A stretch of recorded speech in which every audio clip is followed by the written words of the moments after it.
오늘 하나님의 말씀 시편 25편 8절로부터 14절 단락을 보도록 하겠습니다. 시편 25편 자체가 이제 다윗이 저자로 이렇게 나와 있는데, 아마 다윗이 대단히 큰 죄를 지었을 때 그 정황적으로 이제 밧세바 간음 사건 이후에 하나님께 회개 기도를 드리고 도우심의 손길을 바라는 기도로 이제 우리가 생각을 해볼 수가 있어요. 뭐 100% 정확한 건 아니죠. 우리는 다 모르니까. 그러나 여기에 이제 그 죄인, 큰 죄를 지은 죄인이 하나님의 용서하심을 이제 바라는 거예요.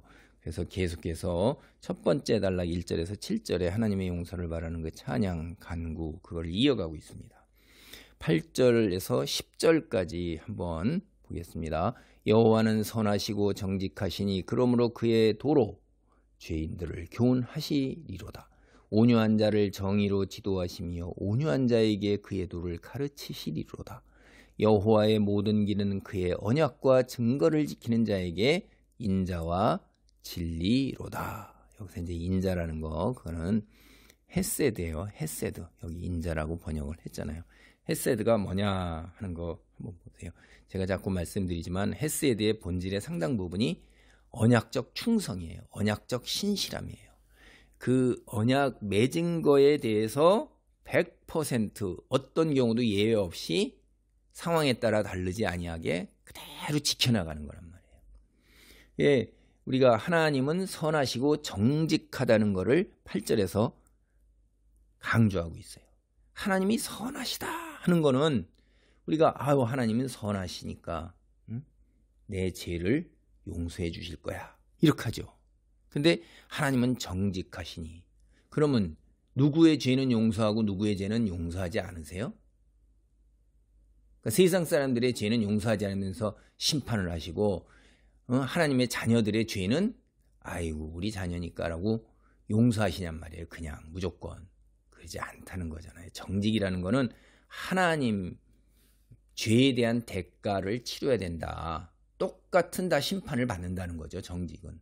그래서 이제 그런 거를 우리가 생각나게 할 수가 있어요. 근데도 하나님의 이 성품, 선하시고 정직하신 거에 대해 자신의 죄를 용서받을 소망이 있는 거예요. 하나님이 정직하시기 때문에 자신의 죄를 묵인하시고 그냥 넘어가고 이러지는 않는단 말이에요.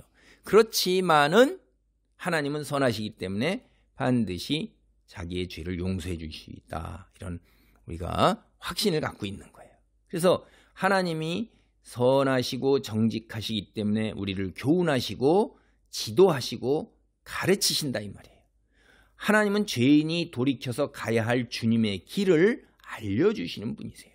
그리고 하나님은 겸손한 사람을 하나님 믿고 의지하고 순종하는 자기중심적인 사람이 아니란 말이에요. 목이 곧고 완고한 사람이 아닌 하나님을 인정하고 따르고 그런 사람을 정의로 훈련하시는 분이란 말이에요. 그래서 하나님은 그 온유하다 하는 건 뭐예요? 마음이 부드럽고 겸손하고 열려 있어서 분노하지 아니하고 이해와 양보와 순종, 이게 온유잖아요.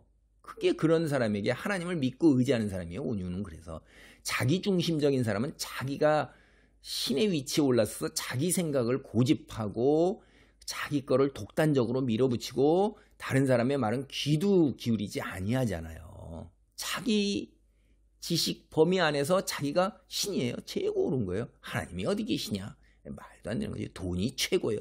살면 살다가 끝나는 거지. 죽으면 땡이지. 지금 마음대로 먹고 마시고 즐기고 내 하고 싶은 대로 이렇게 살아가는 사람들이 온유한 사람이 아니잖아요. 온유한 사람은 자기의 길, 하나님이 당신의 길, 생명의 길을 보이시는 거예요. 그래서 이러한 상황에서 이제 주의 언약과 증거를 지키는 사람을 인자, 헤세드란 말이에요. 헤세드. 언약적 신실한 하나님께서 어떻게 했어요? 언약을 지키는 자들, 이스라엘과 언약을 맺었잖아요. 신에선 언약 딱 생각나시죠?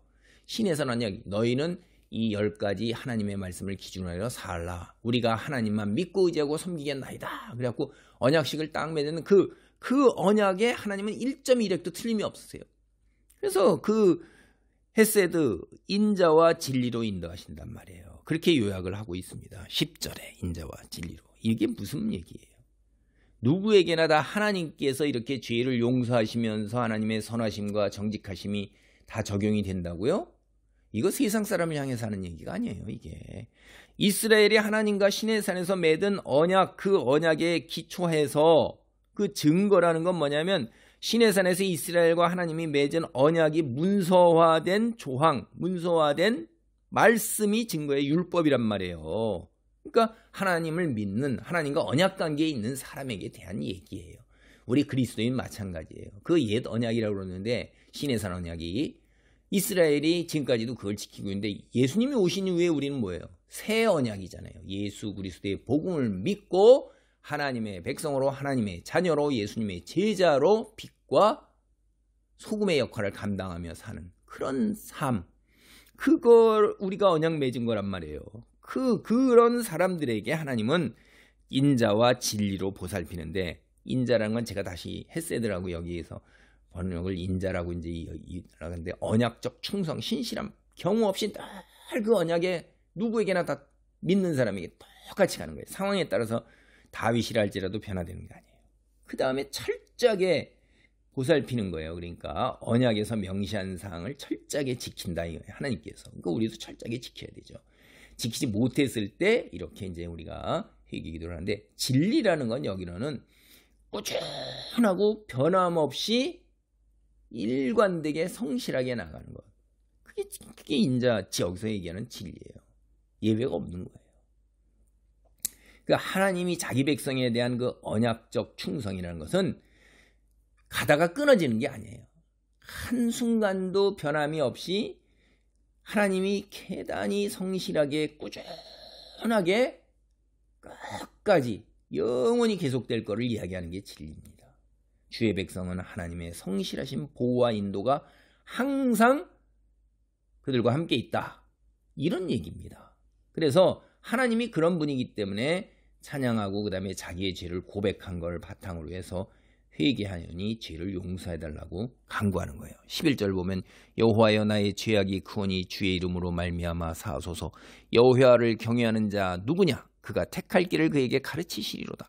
그의 영혼은 평안히 살고 그의 자손은 땅을 상속하리로다. 여호와의 친밀하심이 그를 경외하는 자들에게 있으며 그의 언약을 그들에게 보이시리로다. 그러니까 이게 다윗이 이제 죄악이 크다는 게 얼마나 큰 죄를 졌는지 굉장히 대단히 심각하고 위중한 죄를 지은 거예요. 그게 하나님의 말씀을 따르지 아니하고 하나님의 말씀에 위배되는 거죠. 간음은 10계명 중에 하나예요. 도둑질도 그러고 살인도 그러고 거짓말도 그렇단 말이에요. 그러니까 이게 우리가 생각할 때 뭐 그까짓 뭐 둘이 좋아서 그런 거 아니에요. 하나님 말씀. 그 다음에 때로 따라서 거짓말 할 수도 있지. 뭘 거짓말 하는 사람이 어디 있어. 그게 아니에요. 하나님은 100%를 요구하시기 때문에 하나님이 말씀하신 그런 거에 어긋나는 거는 정말로 심각한 죄인 것입니다. 하나님은 그것도 그냥 놔두지 않으세요.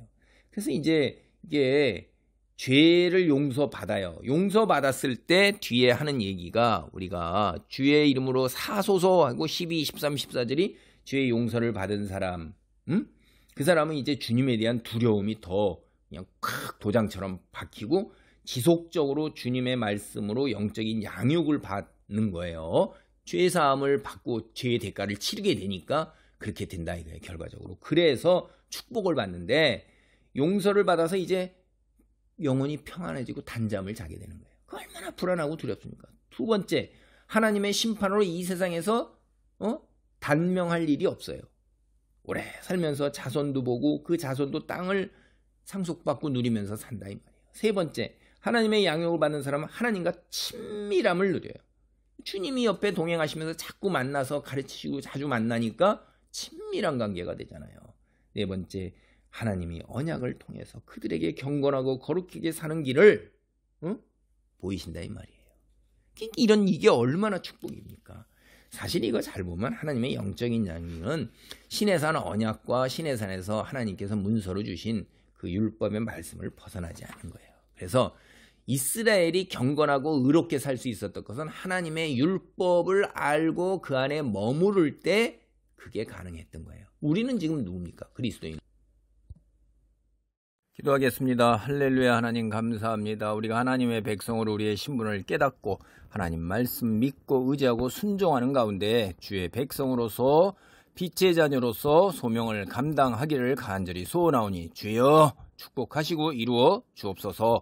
예수님 홀로 영광 받으시기를 바라오며 예수님의 이름으로 기도하옵나이다. 아멘.